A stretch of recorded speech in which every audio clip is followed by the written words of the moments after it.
Von dem großen europäischen Ganzen gehen wir jetzt nicht in die Niederungen, sondern in die Spezialität der Company Culture. Darf ich meine Panelisten auf die Bühne bitten? Einmal Myronuk, member of the founding team of Singularity University and a leading expert on exponential technologies. Come on stage. Have a seat, please.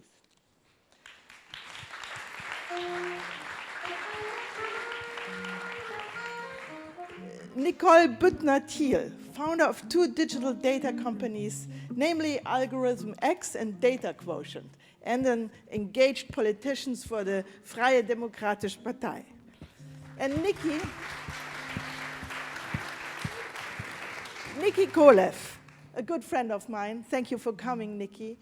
Co-founder and partner at Deloitte Digital in Munich, a leading consultancy for the digital economy. And he was an entrepreneur himself some years ago.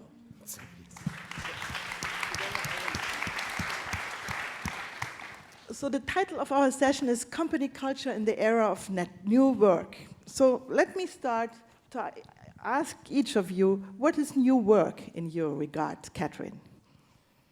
So on the one hand, I think not a lot is different now than it was, say, 40 or 50 years ago when it comes to what people enjoy doing, the necessity of work right now, why we go to our job, why we like working with other people.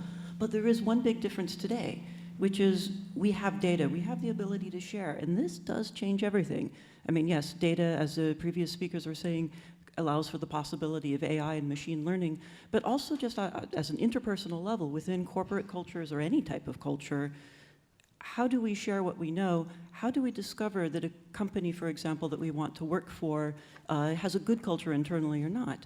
20 years ago, it was difficult to find this out. Today, there's places like Glassdoor and other sites where if a company is not doing well, you can find out ahead of time and choose not to go there at all. And of course, I think this isn't different than, for example, regions. When you decide where you're going to go and do your work, it's one of the advantages that a place like Silicon Valley has, is that people know what the culture is like and they can predict it. So how can companies create better cultures and use the best available tools? And again, many of them are not different, but now people are insisting on it rather than hoping that the good culture is there. Thank you. Please. So I believe that new work, I guess we were talking about robotics and AI a little bit in the morning, and I would say that the definition of what does work mean for a person is probably shifting, maybe a little bit more than before, as we're talking about, maybe human tasks being very different fundamentally than what they used to be. So I think this shift is something that's quite essential to when we think about new work and the way the human understands his own role in the workplace and in society as value contributor. So I feel that's a shift that companies and individuals and a whole society has to manage.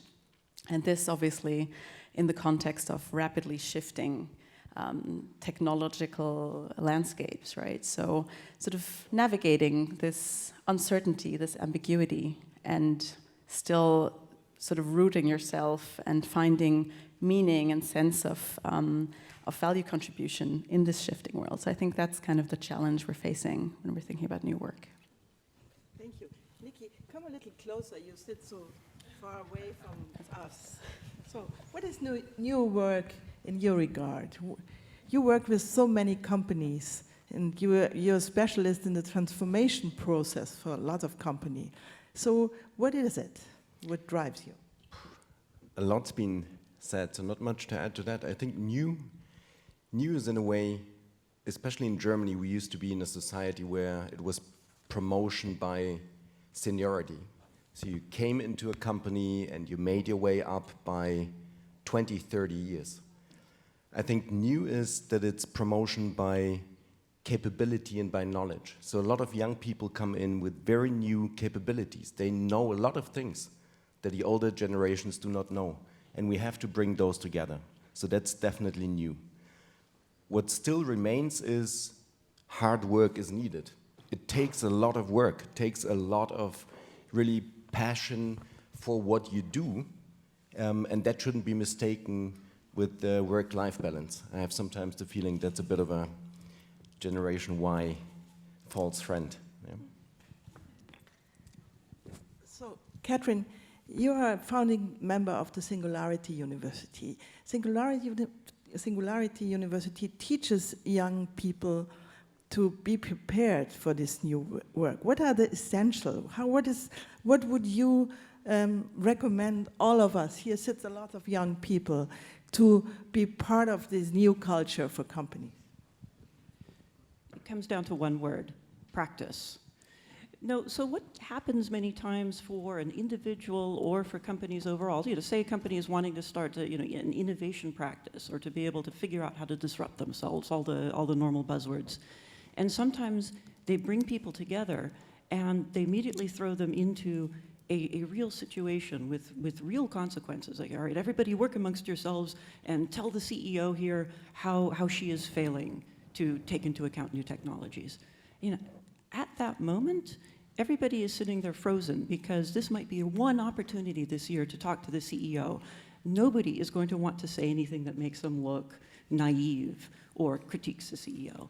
That's not going to work. If, on the other hand, the company has had many practice sessions, one's talking about topics not core and immediate, to just practice the art of what is it like to talk. What does the CEO look like when she is listening?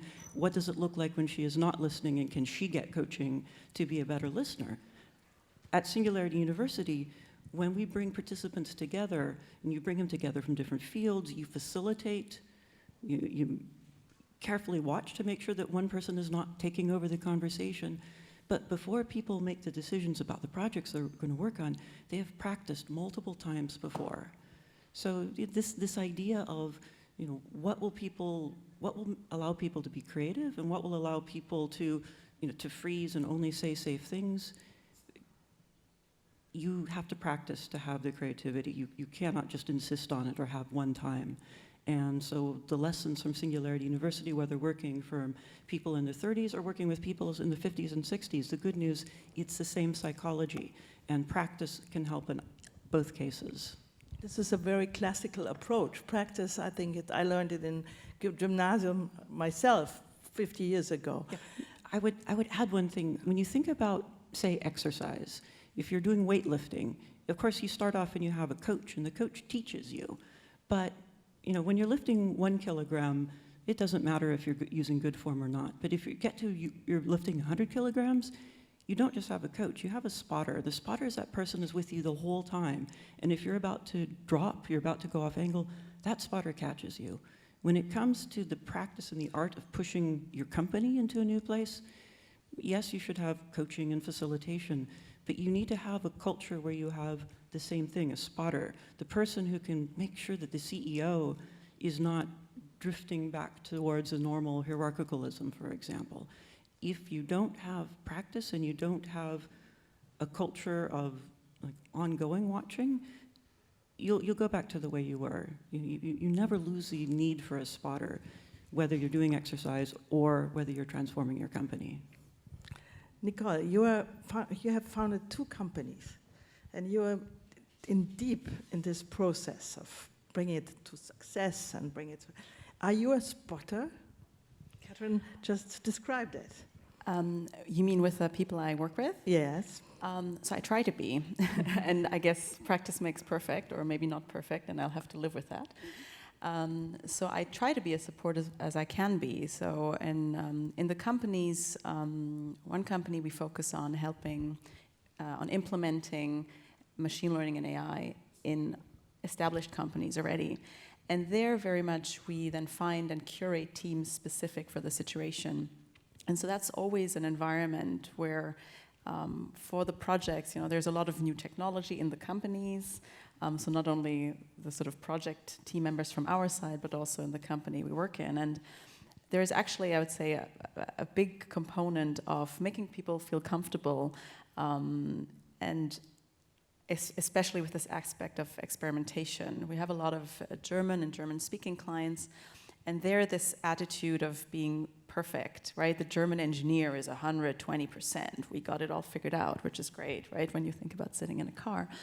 When you are trying to implement new technologies, you need to create this environment of being comfortable with 80-20, right? With like trying out things. A lot in the machine learning AI space is about experimentation and failure, where it's where you don't really know what the result might be. So I think that's a big part of making those projects a success, is exactly having spotters in place, and I try to be one.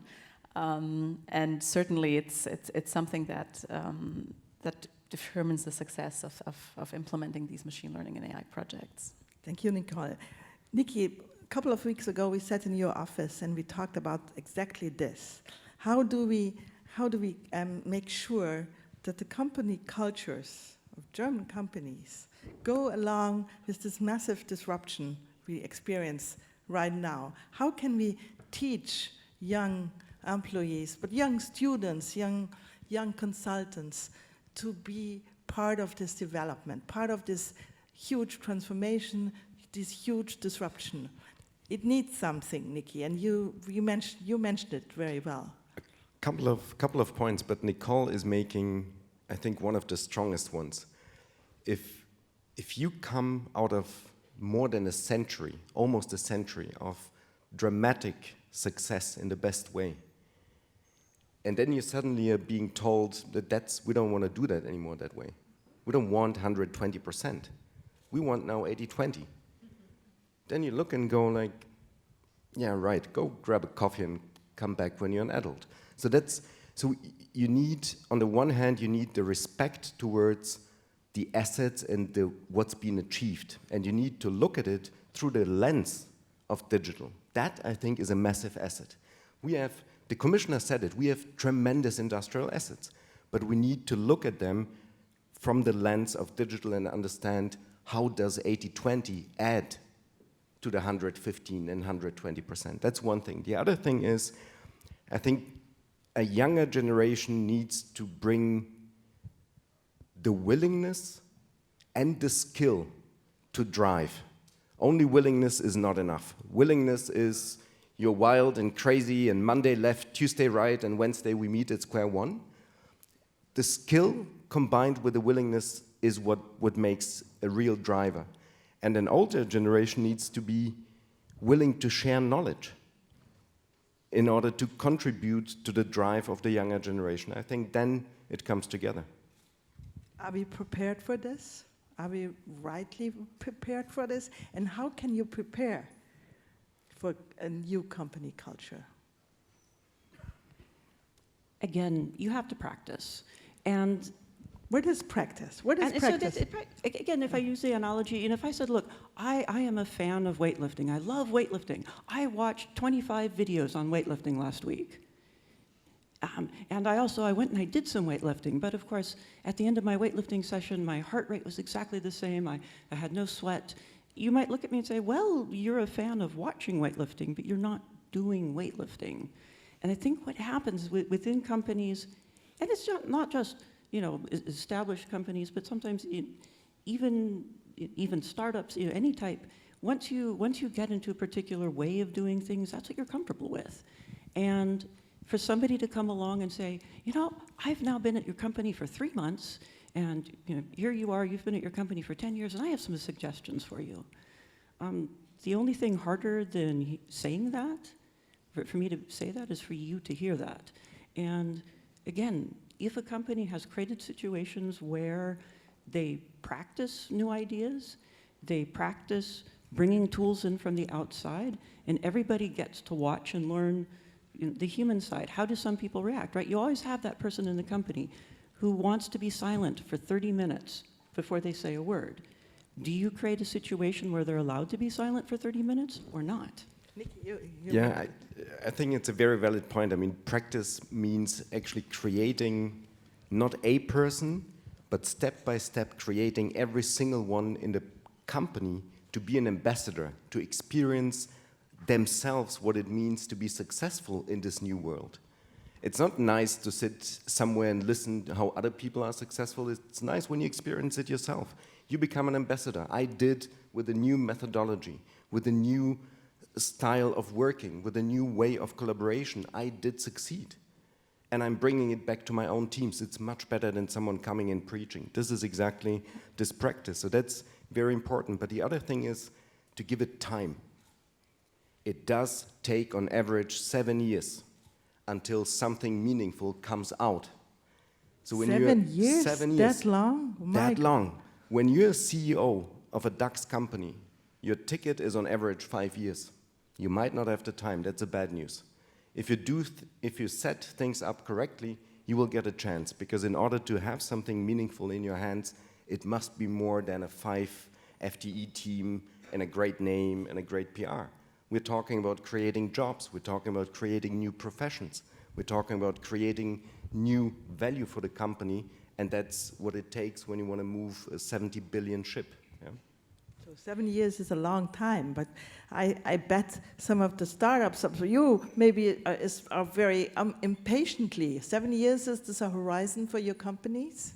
Well, I hope we're still around in 7 years, definitely. But yeah, 7 years is a lot of time to go by. So that's, you know, if it took a client 7 years to decide whether to engage with us, that would be, you know, our death. I think what you're saying though is true. So I want to say something to speed. Yes, I think some companies, I see a reluctance. It's to be quick, right? It's back to this 80-20. So to kind of build a prototype and improve on it. And a lot of this big data is about experimenting, right? A/B testing ideas and kind of navigating yourself to success through trial and error. So that's something, I think that's an issue. But I feel that you make a very valid point about persistence, right? We see a lot of young people, young companies, very impatient, always wanting to change everything. And I kind of think back to the Stanford motto, right? Like change people, change organizations, change the world. And I feel you have to have that patience and that persistence to kind of stick around and see it through, right? Some of my first client, for example, we started with a small project, and it's really evolving. And, you know, from one tool that worked for them, now their whole data architecture is changing. And, you know, we're engaging with KIT, we have some researchers on it. And so, you know, it's growing into something that's really game-changing for this company. And that takes time and that takes persistence. But that also takes, I want to say, at some point, the balls of, you know, of leadership to say, okay, we're going to do this and we're going to, you know, stick with this. Catherine, you're a teacher. Singularity University is a teaching environment. Can you teach to be patient? Yes, it can be taught, and it isn't just How? It isn't so much teaching it. It is having people there. During during the summer programs that SU has had, the 9 or 10 weeks program, you have people there who are facilitators, including people who are practitioners of stress reduction, to be able to watch and to be able to see how the interactions are going and to be able to pick up patterns. For example, if you have people who might be negative, they're always worried about what's going on, and at the wrong time, that negative criticism will shut people down and makes other people will go silent. But if you have it there available at the right time, you have the people who can be saying, look, there's a critical problem right now, or even the person who's a good listener and saying, you know, everybody is saying that this product launch is great, but I've heard from 3 people in 3 different departments that they're worried, and nobody is saying this out loud. And so if you have facilitators and people watching and being able to say, okay, when he comes up with his critiques, they're valid points, but he's keeping quiet. So how do we help him make these points? Or, you know, she's very positive about this stuff, but she's very junior, and so she's keeping quiet. How do we give situations where people practice, people learn to watch, and people get feedback? That's the most important thing. No CEO, or 1 out of 1,000 CEOs will say, you know what? I hate critical ideas. If somebody comes to me with a critical idea, I am going to be grumpy and I am going to be annoyed with them for the next month. But you know what? Many people are like that. That's a common human condition. But it can be trained. People can practice. But it is only trained and practiced if people are watching and learning. And so again, you have to have practice, and you have to have ones where Small tests, work on something for a month or two. If it doesn't work out, you put it aside and say, we're going to come back to it in a year. You don't label it a failure, because nobody likes having that little badge. It's like, oh, I had 3 failures. On the other hand, Not yet. I had 3 experiments. That can be very positive. That's a good idea. Nikki, you work with so many companies, and the title of our little session is Company Culture in the Era of New Work. How do you manage a change in company culture when you come into a company which is not ready for new work, but want to? But want to is the important thing. No, seriously, I think if you are the one with the Bible in your hand, that's the wrong place. So if you really need to convert people, that's not going to happen. So people need to be willing and understand and have the drive to change. And then it comes over experience, step by step, getting the buy-in and realizing that actually uncertainty and finding out something new is not as critical. That's a very human, has nothing to do with company. Very human thing. None of us likes to be in a new place. None of us likes to be pushed beyond a border, because I know my job description. I know my little box or my big box or whatever it is. So we try to give people the confidence, but also the experience themselves, not teaching. Teaching is receiving. It's not active. It's like learning to swim. When I throw my 6-year-old, he's in a swimming course now, it's not gonna help to watch me swim. Yeah? And that's why I'm saying it's a process. And in order to be successful, and that's the last thing, you need to be able to scale all this. Otherwise, it remains an experiment. I think this is then the change. The change is, it's great. This group is converted. Otherwise, they wouldn't be a DLD. The question is, how do we get 240,000 employees? How do we get 400,000 employees? And that's the scale. That's why I'm saying it takes time. 7 years. Nicole, would you underwrite this? How would you challenge Nikki? I think one aspect that I'm missing maybe a little bit, but is probably hiring, right? I feel, especially when we're here on DLD campus at a university, we're all, maybe it's a longing of humans. We all want to be quite safe and are quite averse to change. And so that leads us, in our university careers to check a lot of boxes. I did an internship, I went on an exchange semester, I did these 3 things, and I have a beautiful CV, and I'm going to submit it. And I think that's something that's encouraged by the system, right? Because on the other hand, there will be an HR person looking for those exact same boxes. And I feel as we talk about corporate culture, right, we have to talk about educating people and selecting people for the jobs, right? Because then the HR person thinks, okay, all these boxes, otherwise I probably don't have to give it to my to my boss to look at it, because they'll be like, where's the exchange semester? And I find it highly encouraging, for example, that institutions, I think like University of Chicago, let their SAT criterion drop.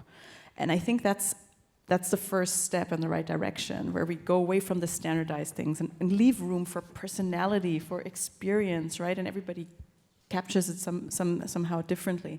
So I think that's maybe not really something you don't agree with, but just something to add, basically. Couldn't agree right? more. I'm just laughing because I would have never made it nowadays. I mean, CVs nowadays are just perfect. I don't know where those guys, when they partied or what kind of free time activities they did, because when I receive CVs nowadays, they're like bang, bang, bang, bang, bang. And you go like, okay, well, are you 48 or 50? And so yes, I think, but it's not only the system, it's always easy to push it to the system. That's also something that you and I discussed. I think, especially in Central Europe, and that's something that I do see in a very different way when I look to the US or to even Eastern Europe or Asia. I mean, young people need to be willing to take a risk, need to be willing to drive something. When I see statistics that 34% of people leaving university in Germany would like to work for the state or a related body. I mean, with all my respect to our government, but that's not what is driving a country, right? So So how do we get them? How do we get them in the entrepreneurial spirit we need? how do we get them? That's what I meant. I don't want to sound. I don't want to offend anyone. But when the first question you ask when you walk into a job interview is, what's the work-life balance with you guys? There's nothing wrong to ask that, but you really gotta make sure that you understand what is it that you are going to give up in order to achieve something. That hasn't changed. So, and that kind of drive needs to be there. And then there's nothing wrong with passion. There's nothing wrong with purpose. Ask for purpose. Ask what is it that you guys do here right? What is it that you create beyond revenues and profit? But don't ask only for work-life balance. There is no work yet when you're 25 and it's your first work day. There's no work done yet. Yeah? You have had a lot of balance. And so, you know, okay. Not you with need the to interrupt perfect now. And of course, it's life. I consider what I do as my life. I don't consider it as work. It's not a 9-to-5 job. It's a passion. And I found out, I met so many great founders. We mentioned Mark Zuckerberg earlier. So I found out that these driven people, sometimes they're almost autistic. You know, they are so focused on their product, on their subject, and I miss it sometimes at young people. They want to have a work-life balance. They want to have party. Berlin is the capital of partying. But tell me some exits out of Berlin. It's a little bit Berlin bashing. I'm sorry for this. But you know what I mean. It's so important that you have a vision and an idea and be driven. And it's for us, for you. It's so important that you find these people. Can you give me an advice how to find the driven people, the focused people? I think you can make them. You can make them? Now, so You can this, make them? now this is one of the lessons that came out of all of the years at Singularity University and places like that, that sometimes we get these ideas that the only people who can be entrepreneurs are people who are already entrepreneurs.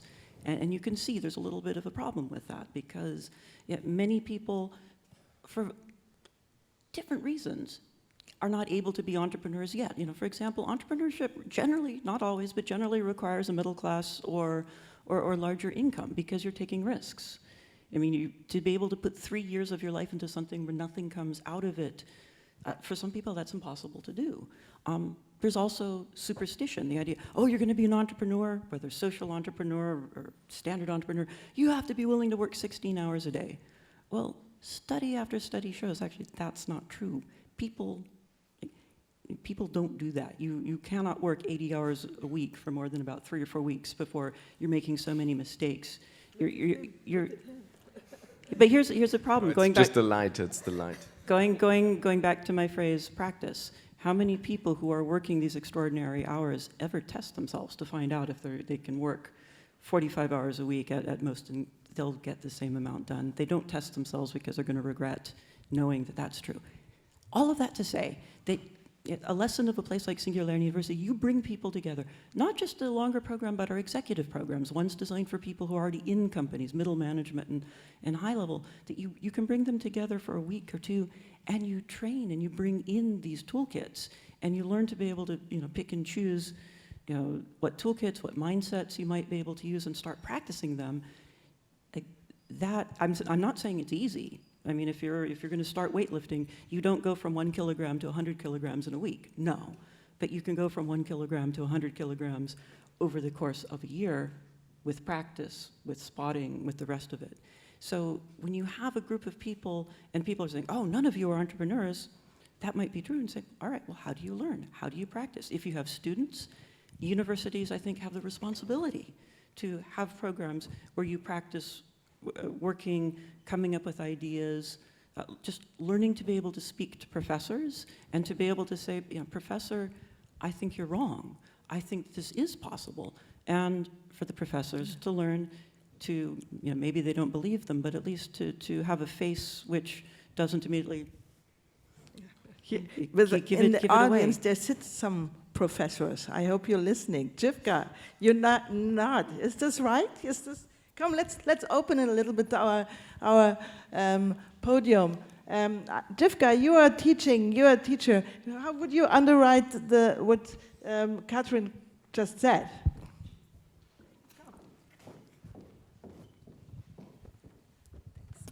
So, well, I really enjoy your discussion, and I like the comments of Nikki that teaching is not really the way how we have to look for the future. So we need more interaction, we need more experiments, more praxis. I call this sandbox thinking.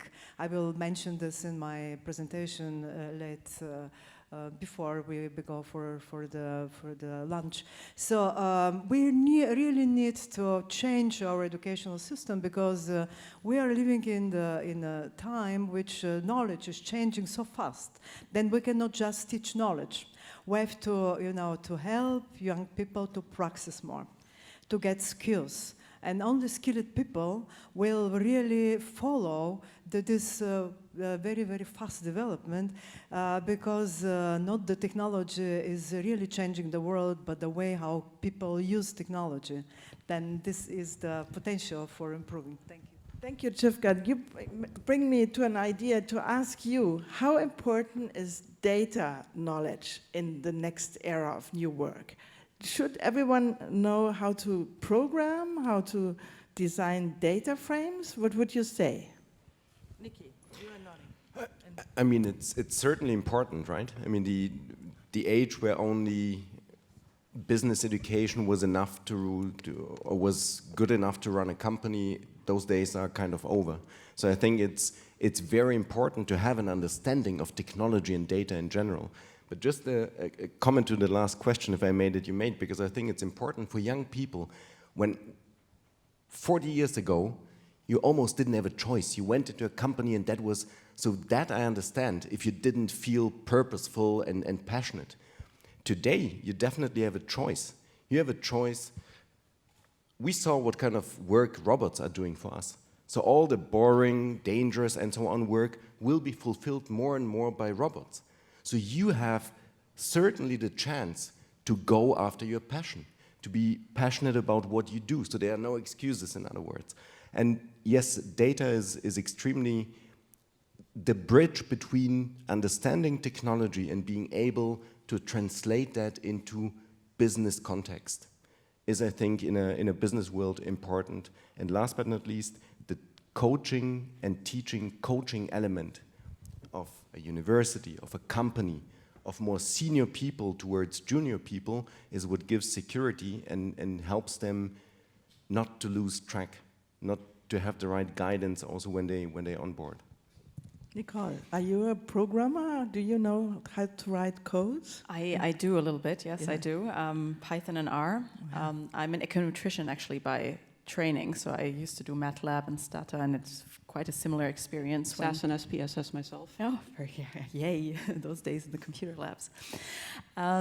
So I think, but I don't think everybody has to be able to do that. I very much agree with what Tamim said this morning. You know, they're trying to make robots understand what humans say, right? So not everybody's going to have to be a coder or even a very good coder. We're going to need some really, really good coders, right? But otherwise, I think there is this sort of translator capacity that's in between, where you can see value in the code and you can kind of relate to a coder and see how he thinks, and then also find the business value in that use case that you're identifying, and kind of provide options to the management of a company, and viable economically and financially viable options. And I think there is a third area, and I mean, like teaching these robots how to be more human, right? We need to be much clearer what is a human and what are our values and what is our philosophy. So all these very human-centered skills become very important, because how do you interact with an elderly person and pass the Turing test one day? That's by really understanding very well how humans tick. And I always want to say, I think there is going to be a big renaissance of meaning somehow, as we all are looking for what makes us human, right? The more we understand neurochemical processes and our own cognitive capabilities, the more, the questions of free will, of all these things are coming up. And I think that's, we're going to have to find a way, and that's probably also capacity for all the young people to still stay rooted, to still kind of have a clear understanding of who we are, what our values are, and deal, with this fast-paced technological progress. So I think the parallel rise in sort of the mindfulness movement is not just a coincidence. I think it's sort of almost a skill you also have to work on, not to overwork, stay creative, keep your brain functional for all this change. Catherine, can you describe what is the mindfulness movement? I think you're an expert in this. The mindfulness movement, it fits in. There's also the movement called the quantified self movement, and ones where people are observing themselves, being able to measure, for example, different aspects of health status, which again, it was possible to do this if you were a millionaire 20 years ago, to be able to get tests more regularly and you see how your health is. It was possible to do some of these, check how your brain is doing, to learn about yourself, but it took a lot more time. Now, people sort of joke, oh, there's an app for it, but having apps where you're able to track yourself, having these new skills tests, these psychology tests where you can go and learn more about yourself and how you interact with other people, they exist today, and you can use them in a way today that didn't exist before. Now, the thing is, the difference is 20 years ago, you'd learn that your blood pressure is too high, and you realize it's because of work, and what could you do about it? Today, though, there's a lot more options. If a company says it culture supports employees, but it doesn't really, it's not easy, but it's easier for people to learn that and not even apply to the company, or later on decide they're going to move out. I think for companies, especially large organizations, they need to understand, for example, startup culture, knowing that if they do what they're doing poorly, that these startups are creating competition. And yes, every individual startup looks very tiny and doesn't look like it's going to be a problem, but there's 20, 50, 100 startups. If the company is not adopting some of these new practices, the startups are already doing it, and the startups are going to come in and start taking over. Thank you. We have 3 minutes left. Can you, each of you, say what is, in 3 sentences, what is new work and how to prepare? So the only man in the round supposed to start? Okay. Sure. So 3 sentences. New work is about combining 3 different generations. New work is about opportunities across all kind of industries.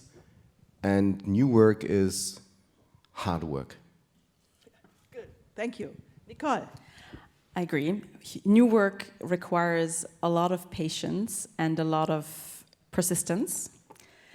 New work also requires a lot of space for creativity and humanity. And new work should also expand into the spheres of government and policy. Very good. Catherine? New work is understanding that, yes, we are in a time of massive and chaotic change. We do have a situation where jobs might be disappearing, and acknowledging that and saying, what are the best practices available anywhere to be able to bring in to our organization, and it doesn't matter what type of organization it is, bring those practices in and then practice them. Thank you. Thank you, dear panelists. I think this was a very interesting panel, and we can go forever, because it's so important to each of you. I see Michael Rohowski, who is running a company at Burda. I see so many people who needs this relevant information. What is new work, how to organize our employees, how to inspire them, how to create them, how to make business. It's new, and we have to be open about it. Thank you so much.